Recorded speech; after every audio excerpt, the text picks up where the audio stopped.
जय Jinendra. Welcome to my Jain recipe. मैं हूँ जीना। आज मैं बनाऊंगी जैन पाव भाजी मसाला। जैन पाव भाजी मसाला बनाने के लिए सबसे पहले कढ़ाई में 6 टीस्पून साबुत धनिया, 3 टीस्पून जीरा, 1 टीस्पून सौंफ, 1 टीस्पून काली मिर्च, 8 से 10 लौंग, 2 इलायची, 2 से 3 दालचीनी के टुकड़े और 1 तेजपत्ता के टुकड़े डालकर इसे स्लो फ्लेम पे 5 मिनट तक सेक देना है। ध्यान रखना है कि इसे तेज आंच पर नहीं सेकना है।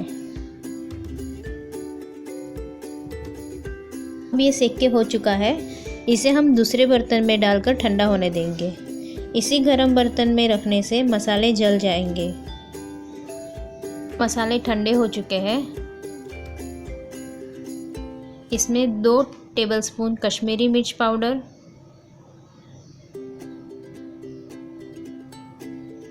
1 टीस्पून हल्दी पाउडर,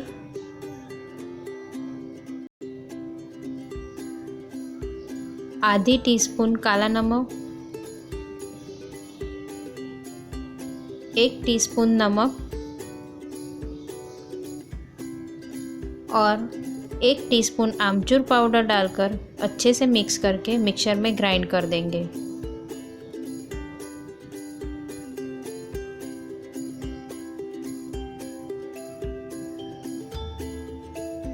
अब ये ग्राइंड हो चुका है तो देखिए कितना अच्छा कलर आया है, सेम रेडीमेड मसाले जैसा,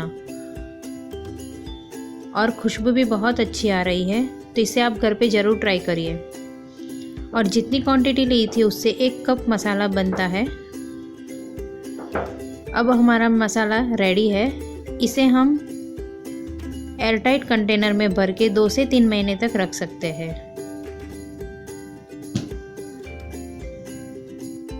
Please like and subscribe my channel and don't forget to press bell icon.